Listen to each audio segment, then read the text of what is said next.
오늘은 제66회차 재테크 특강으로서 오늘의 주제는 토지 투자 기술이라는 제목으로 강의를 해드리도록 하겠습니다. 탈무드의 처세론이 나오는데요. 하나님이 칭찬하는 세 가지 유형이 있습니다.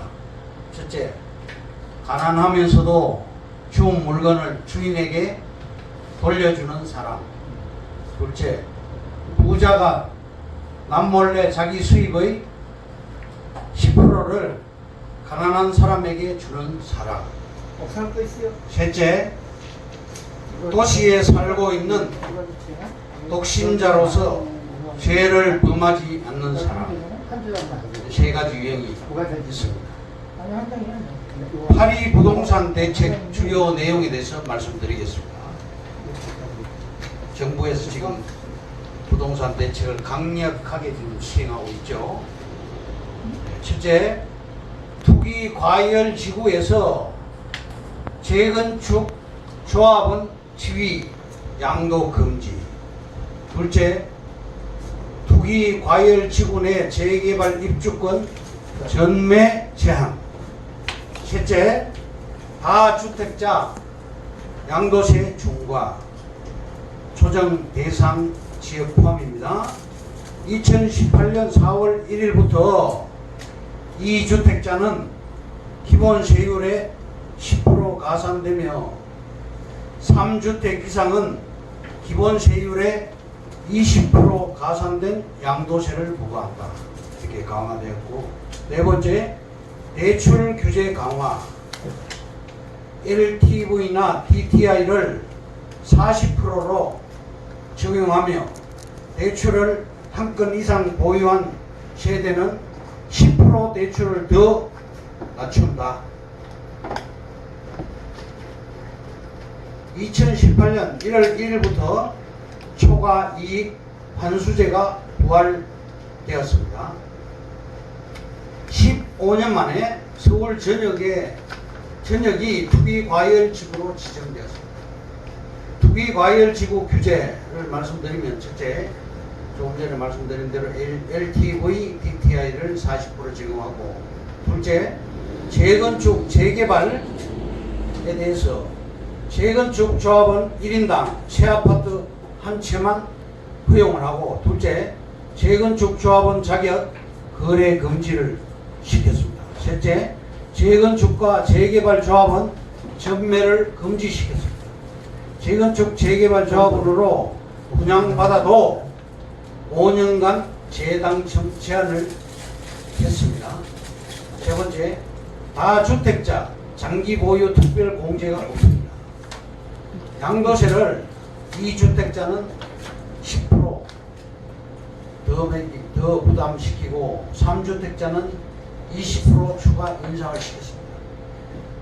네 번째, 투기지역 규제에 대해서 말씀드리겠습니다. 양도세 산정 시 농어촌 주택도 주택수에 포함됩니다. 둘째, 주택담보대출 만기 연장을 제한시켰습니다. 셋째, 주택담보대출 범위가 개인당 1건에서 가구당 1건으로 강화되었습니다. 다섯 번째, 그러면 부동산 전망은 어떻게 될 것이냐. 첫째, 서울 도심권의 주요 고가 아파트들이 변곡점을 맞을 것으로 보입니다. 둘째, 고가의 갭 투자자들과 다주택자들이 집들을 팔려고 할 것입니다. 다음, 공급 물량 확대와 대출 금리 인상이 되면서 초과 이익 환수제가 시행되면 집값 하락이 불가피해 보입니다.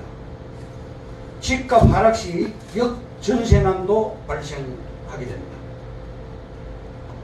갭 투자자들 지금 많이 이제 어렵게 되었죠. 부동산 사이클상 4 내지 5년 과다 폭등 후 향후 3, 4년 하락될 것으로 전망됩니다. 토지 투자 기술에 대해서 상세하게 말씀드리겠습니다. 첫째, 아파트, 빌라, 주택 등은 투자 열풍이 일어도 5 내지 10년 후 2배 정도밖에 상승하지 않습니다. 개발 호재가 있는 땅은 개발 계획이 실행되면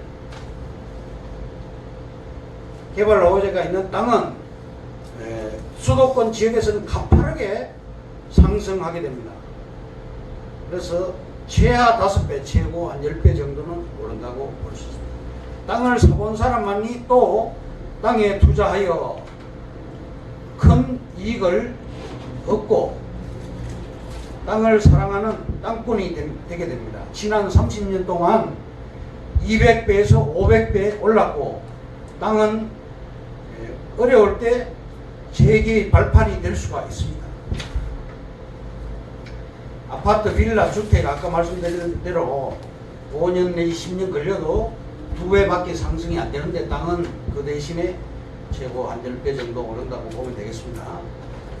다음 두 번째, 중개업소에 가서 땅에 대해서 아는 체 하지 말라. 좋은 땅을 보여주지 않습니다.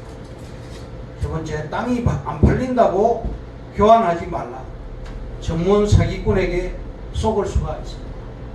네 번째, 산 땅에다 어떤 이유로든지 건축하지 말아야 됩니다.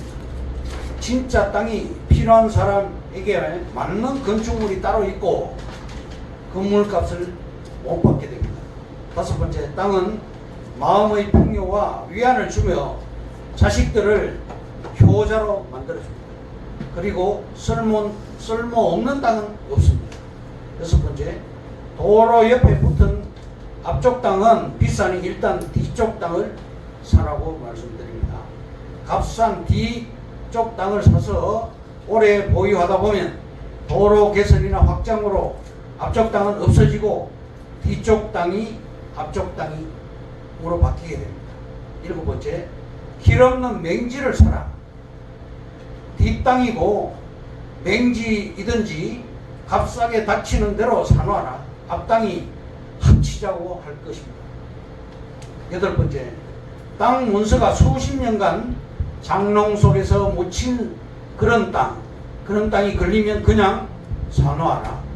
귀한 땅이고 복이 깃든 땅이라고 말씀드릴 수 있습니다. 아홉 번째, 소유권이 한 번도 이전이 안 된 땅은 그 기가 왕성하여 큰 돈을 벌게 해줍니다.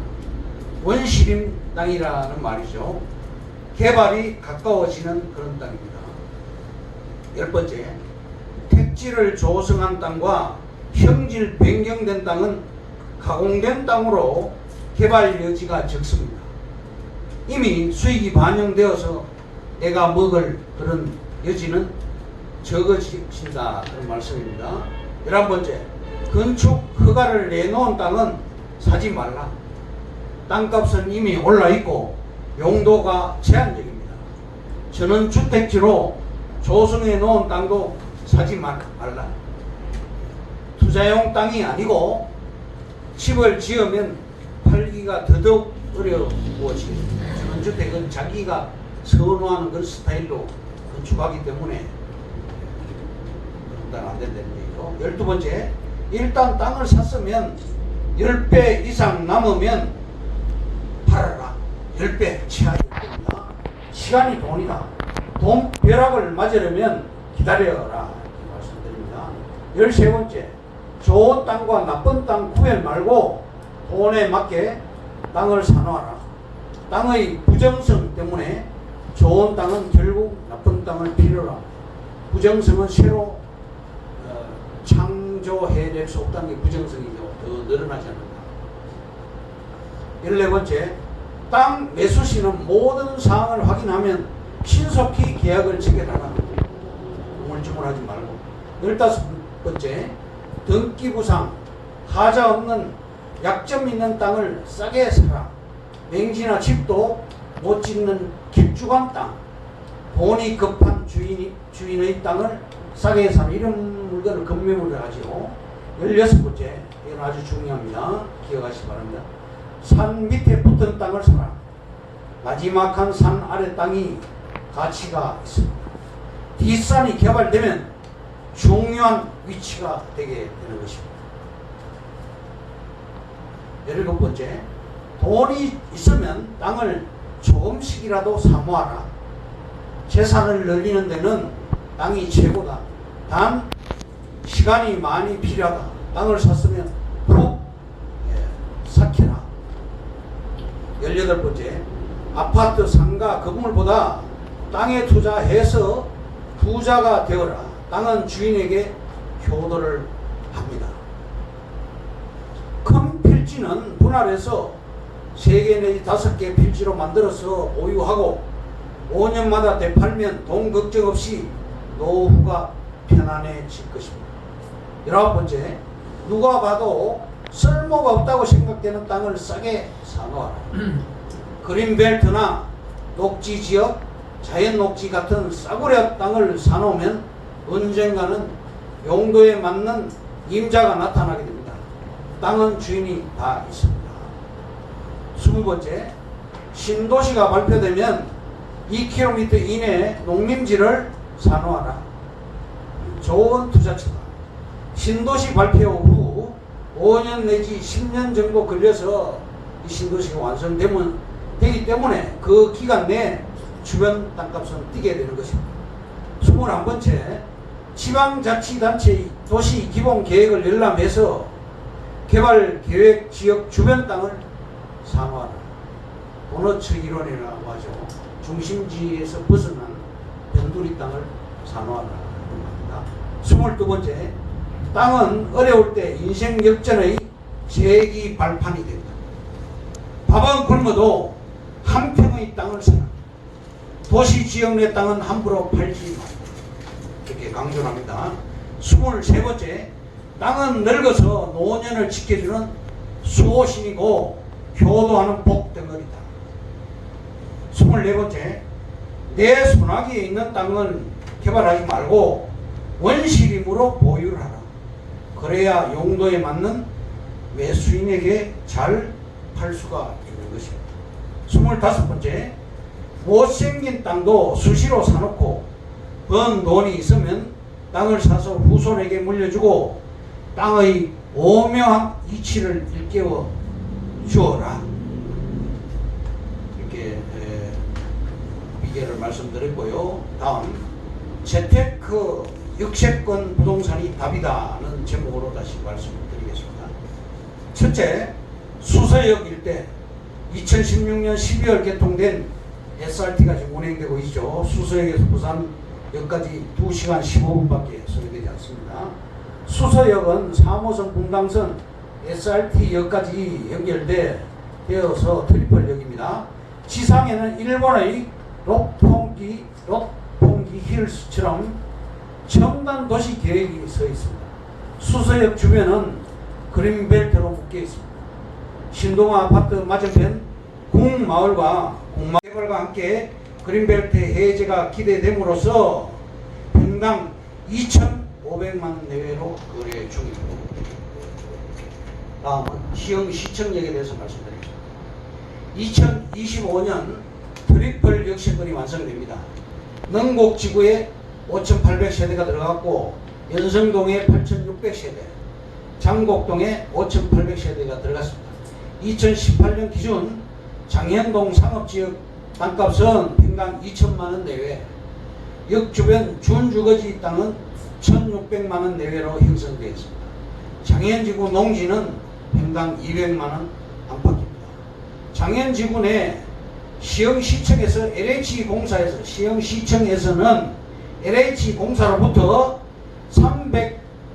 306억의 땅을 매입해서 시흥시청역 복합 환승센터를 조성하는데 현대백화점이 들어갈 예정입니다. 입점 예정입니다.